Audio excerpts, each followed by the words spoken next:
Most houseplant advice, a lot of the times, is actually pretty good until you meet the plant that bucks the trend. For example, the ferns that hate being wet all the time, or the cacti that desire a bit more water and they don't want to remain on the dry side, or even the most quintessential of easy plants that bucks its own kind of mythos or reputation. Today, I want to introduce you to some rebel plants like this that buck some of the standard advice.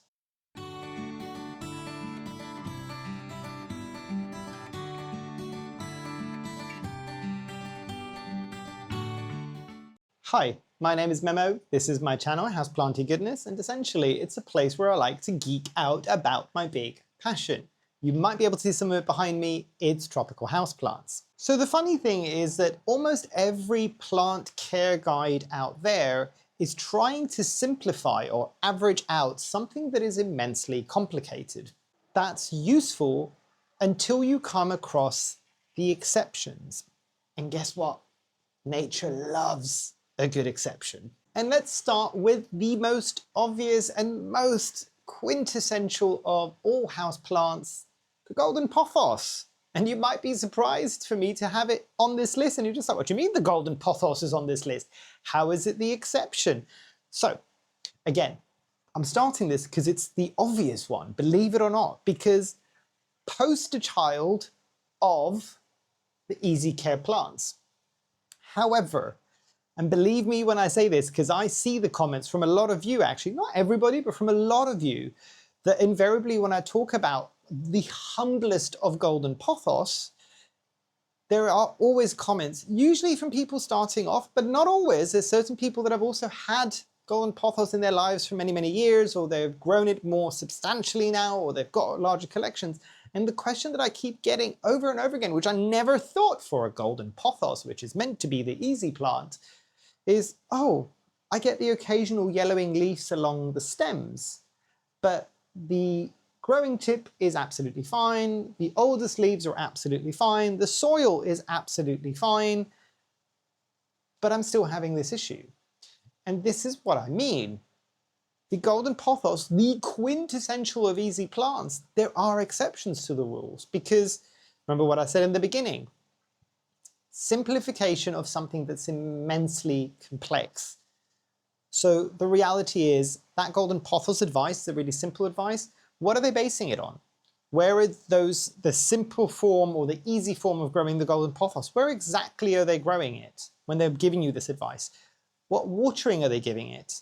Is there any humidity needs that it needs? This is what I mean.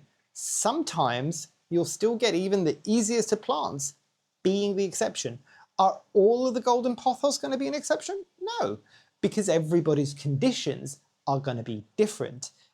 But it doesn't necessarily mean that the most quintessential of easy plants can still be challenging for a few.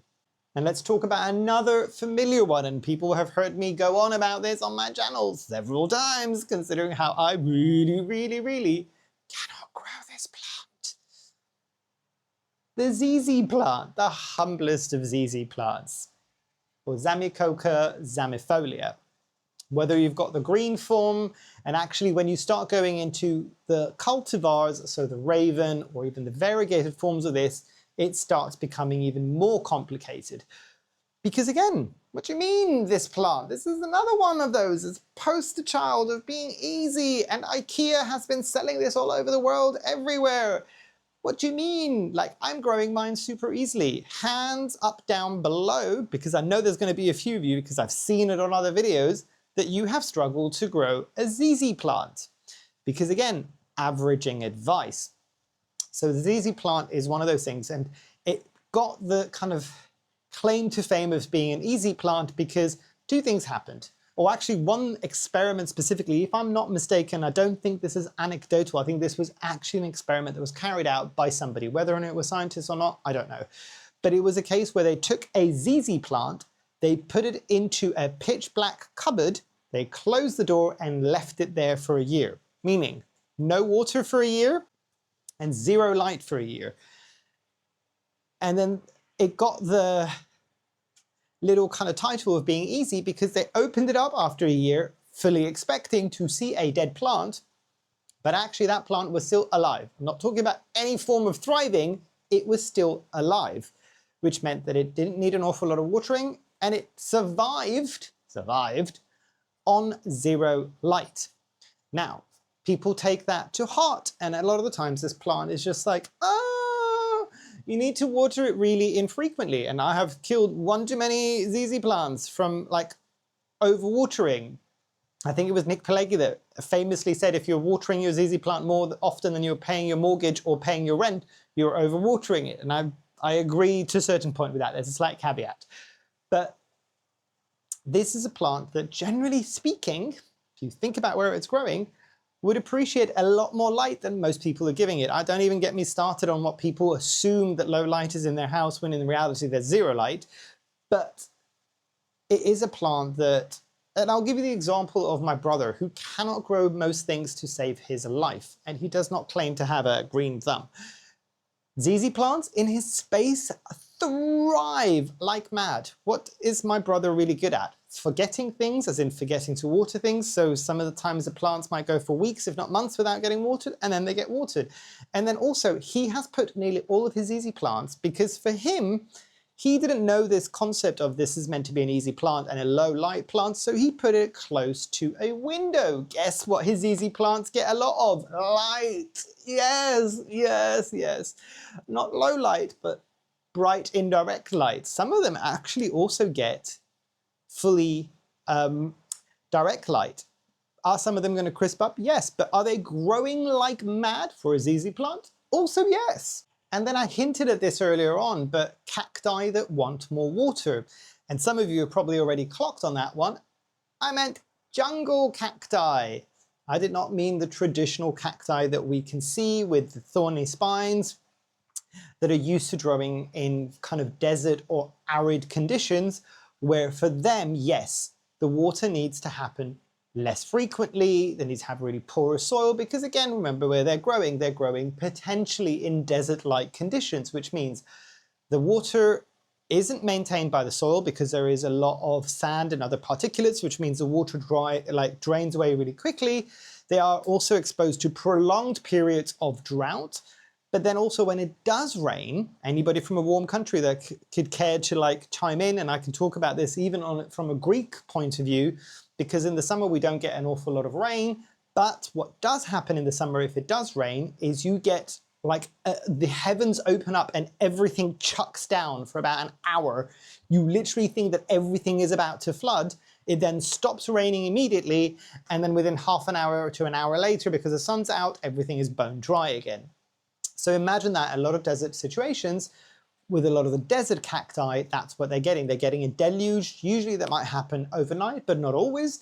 And then it dries out almost immediately, which is why you treat the kind of desert type cacti in this specific manner. However, jungle cacti are different because then the hint is in what I just said now. They are used to growing in jungles, which means their conditions are going to be different. Some of them, if not all of them, I need to double check this and I'll put this in editing as a note somewhere, are epiphytic, so they're growing in nooks and crannies on trees, which means that yes, they do need to dry out partially, but their roots might be in more moisture retaining media, which generally means that even though it's technically a cactus, because it is a jungle cactus, your soil media needs to be different. It might not be the best idea to have it in terracotta. It might also want to have a bit more humidity around it, although not always 100% necessary. And also light. Like you wouldn't be putting a jungle cactus in your brightest window where you would have to put a desert cactus in because they need as much light as they possibly can get. Because again, remember, if this is a cactus that is growing within a jungle, it is more used to getting dappled and filtered light. So at most you should be giving these types of plants bright indirect light. So you can see how it's a bit different. And they're bucking the cactus kind of edict of you need to let it go fully dry, you need to have very sandy soil, you need to give it you need to burn it in the sun. Not the case for a jungle cactus, even though theoretically, as I said, it is a cactus. I'll see if I can do some extra research when I'm doing the editing to see if at least genealogically they're somewhere along the same lines, or whether or not a jungle cactus and a desert cactus are not even distantly related, which means that it's much like the situation where people call something a succulent. It is not a classification, it is just a description of their looks and their physiology. And you knew I was going to bring this up. You knew it. You knew I was going to bring up an epiphytic fern. Blue star fern, for the people that don't know, is an epiphytic fern. This is growing on a mount. I'll also bring this in so you can see quite how dry the soil media is. This needs watering today. It says watering today, but it is bone dry, absolutely bone dry. And I will only ever water this plant when it is bone dry. And I've only ever been watering this plant when it's bone dry since I have grown this in this format, which is over a year now. Can you see any problem with this plant whatsoever? Some of the oldest leaves down here, which are looking a bit floppy side, it's not been watered, but also these leaves are at least 2 years old now. These are all of its newest leaves. A lot of very large, very glaucous leaves, zero problem. But do you see what I mean? The edict about ferns as a whole is you need to keep them evenly moist. Make sure that there's always moisture around their roots. They want it. And then people like, why am I struggling to grow this fern? I'm doing everything right. I'm giving it the high levels of humidity, and they eventually kill it off and they're just, oh, I killed it off because you know what? Ferns are just too difficult for me to handle. I'm going to move on to something else. Were you trying to grow an epiphytic fern as a terrestrial fern? There is a difference. There is a difference. So the terrestrial ferns, as you would imagine, if they're growing in the ground, yes, they're likely to need evenly moist soil all the time, because if you think about what the jungle floor looks like, or what it would be like in terms of its moisture, that's what you'd expect. But something like an epiphytic fern, which is growing in nooks and crannies of trees, guess what it's used to also doing? Going dry and having those short periods of drought before getting watered. Now, I will caveat this heavily, as I've always said when it comes to the blue star fern, especially if you're growing it epiphytically. What I am saying, before you twist my words, is that yes, I let this go dry before I water it. The nuance to that is I let this go, this literally went dry today or overnight basically. This will get watered today. What I'm not doing is letting this go dry overnight and then watering it 7 to 10 days later. That is different, because essentially you're leaving a plant fully bone dry for a long stretch of period of time. That's different. But epiphytic ferns, game changer for the people that like the look of a lot of ferns and they're just like, I can't grow a fern, I don't have the conditions. Try growing it epiphytically. And behind the camera, I've also got my crocodile fern as well, which for years I tried growing it the way that it's sold, in a pot of soil. And invariably it always died, it never got any new fronds, and I didn't know what I was doing wrong, so I gave up on it. I then did some research in recent months and just realized, oh, this is another epiphytic fern. This is not a terrestrial fern. Started growing it on a mount. That plant now is absolutely stinking huge.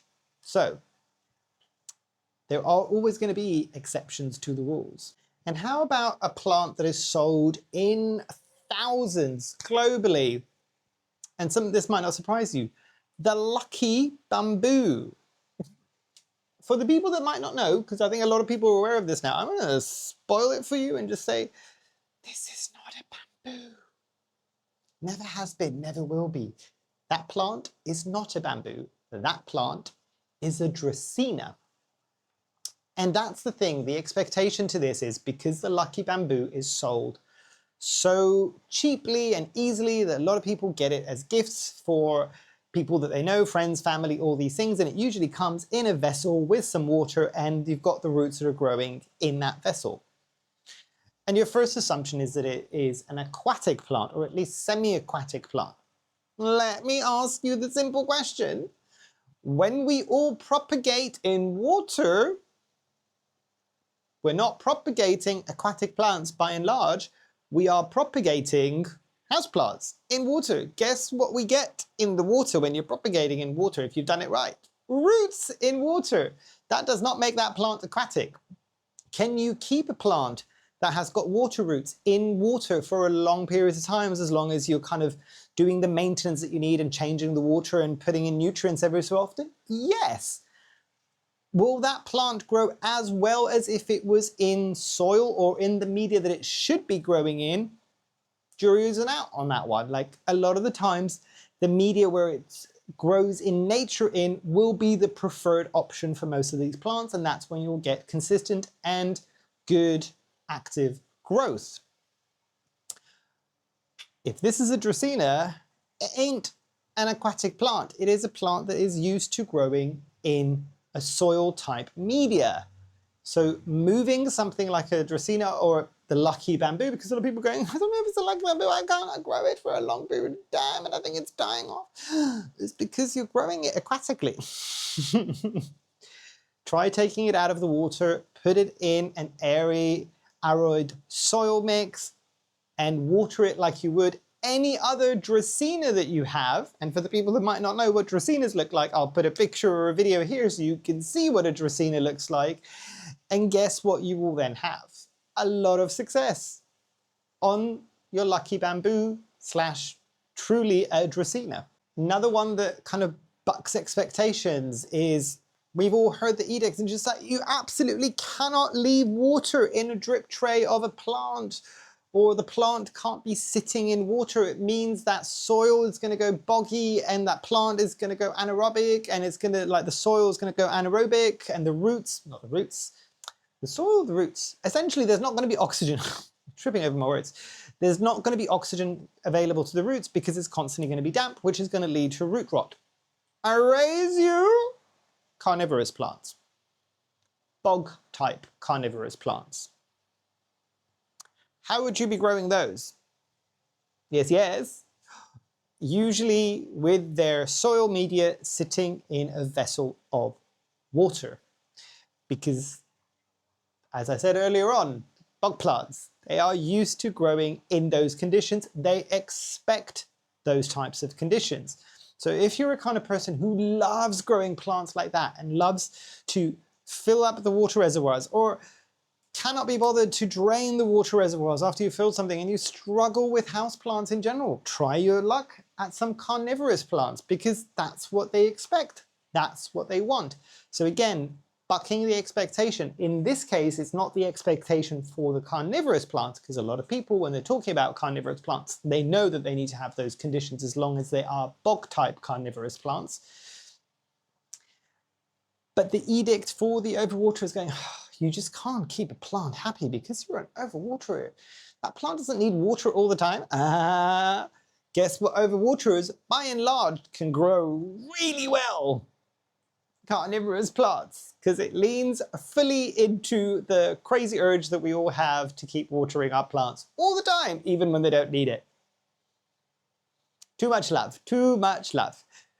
But carnivorous plants are an exception to that rule of too much water could be an issue. Now, obviously this is nuanced again. I'm not doing sweeping generalizations, but there's also something to be said about how you would treat your carnivorous plants, which again bucks the trend, because a lot of people are just like, 100% you need to be fertilizing all of your plants. Guess what you should not be doing with a lot of your carnivorous plants is feeding them at the soil level.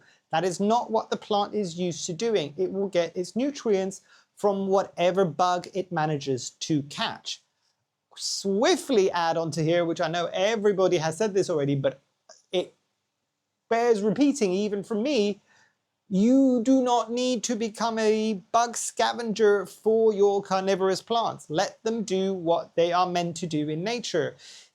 They will get the nutrition that they need to get. If you are worried that some of these plants might not get the insects that they need because your space is hermetically sealed and you don't want any pests or bugs to come anywhere there, in the summer, try moving your carnivorous plants outside.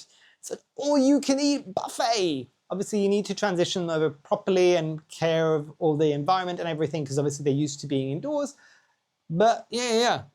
Like, have a quick Google search at some point for images of carnivorous plants in people's gardens and see quite the level of bugs that they catch.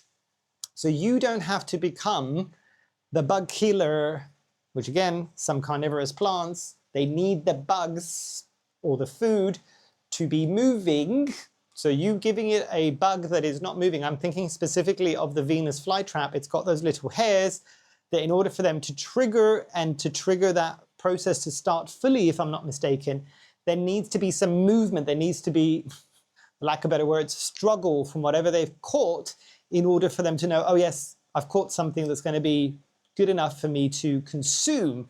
Because a lot of you, and if you've tried this and you've tried getting a dead fly and adding it in, even if you can wiggle it around a bit so that it can capture the fly, a lot of the times you might be surprised to see, not always, but a few hours later or a day or two later, all of a sudden that trap has opened and spat out the dead bug, because it's just like, this is not it. This is not what I need. I need something that is struggling to know that I'm going to waste all of that energy. I've already wasted a lot of energy to close the trap potentially. But in order for me to generate the fluids, I think, that need to kind of digest this thing, I need to know that there is going to be a payout to it. And if it's already a dead bug, or they can't tell if it's that or if it's debris or anything like that, I'm just going to release that, because obviously it's not going to give me the nutrients that I need. So you do not need to feed your carnivorous plants. Let them do what nature made them do, and they can do really well, and let them catch and consume their own food. And how about one of the plant genuses that bucks nearly all of the trends, or at least the expectations?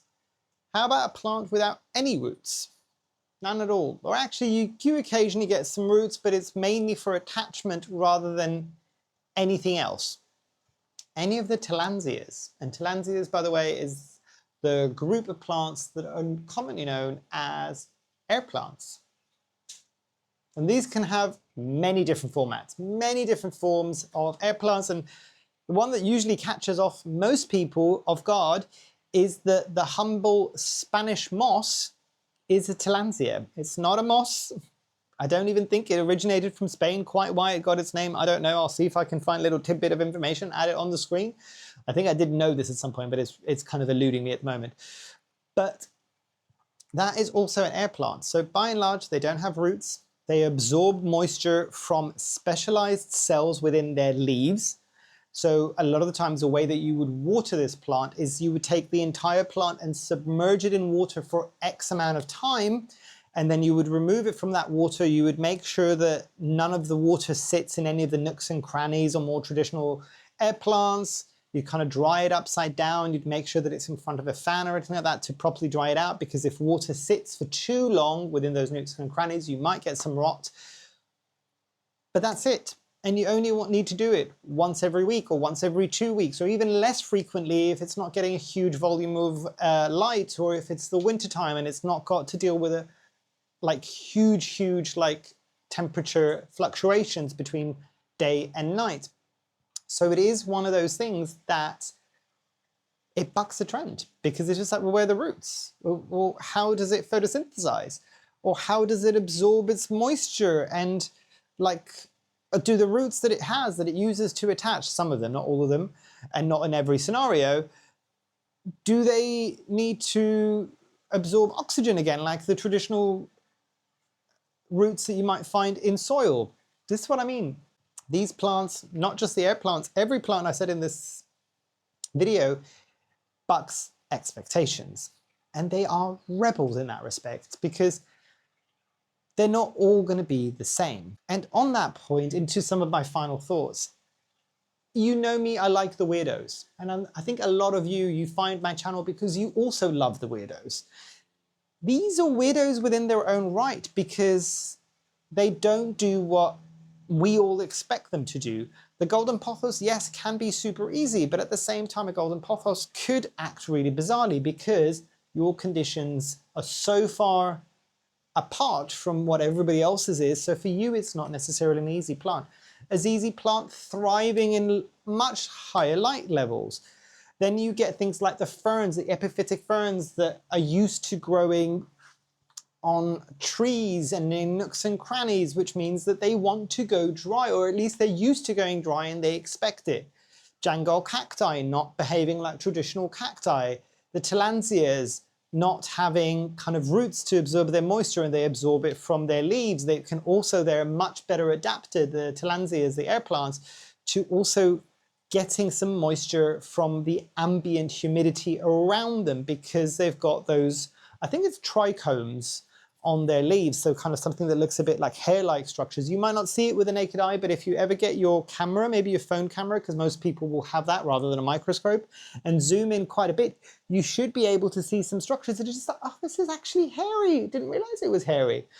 So it's always nice to find these kind of rebel plants, as I call them, the ones that don't do exactly what you expect them to do. I was the unruly teenager. Oh, my poor parents. I'm sure some of you might have also been out there. And I have a lot of time and patience for the rebels out there because they keep things interesting. They keep you guessing. And it's nice when they buck not just trends, but also expectations and common advice. It might not seem like it at the time when you're making that mistake, but actually a few weeks, a few days later, when you can actually step back and you're not emotional because you might have destroyed a plant because it was being a rebel to the expectations, you can kind of look at it and just go, you know what, respect, respect. You did not do what I expected you or what everybody expected you to do. You are dancing to the beat of your own drum, and there is something to be said about them doing what they want to do in order to keep themselves happy. And again, a lot of this is just me talking through evolutionary changes that a lot of these plants have done and adaptations. But in our space, when these plants are part of our day-to-day lives, I like to anthropomorphize them and give them some characteristic traits that you are a rebel, you're not a rebel, you're just doing what you evolved to do in nature. It's just that we haven't quite clocked, or the individual growing you maybe hasn't quite clocked that just yet. But yes, before I go down another rabbit hole, I will let you be. Hopefully you've enjoyed. Maybe tell me as well if any of these surprised you, or also if you know a few that I probably have missed out quite a few of these rebels that kind of defy expectations, or even if you've had a specific plant that for everybody else it grows in a specific way as people would expect, and your specific plant is just like, why is it doing this? But it's doing this and it's not meant to be doing this. Do let us all know down below. I think me and everybody else will be very curious to find out. Yes, hopefully you've enjoyed. Hopefully I shall see you here soon. And I truly, truly hope that you have a great rest of your day. Thanks. Bye.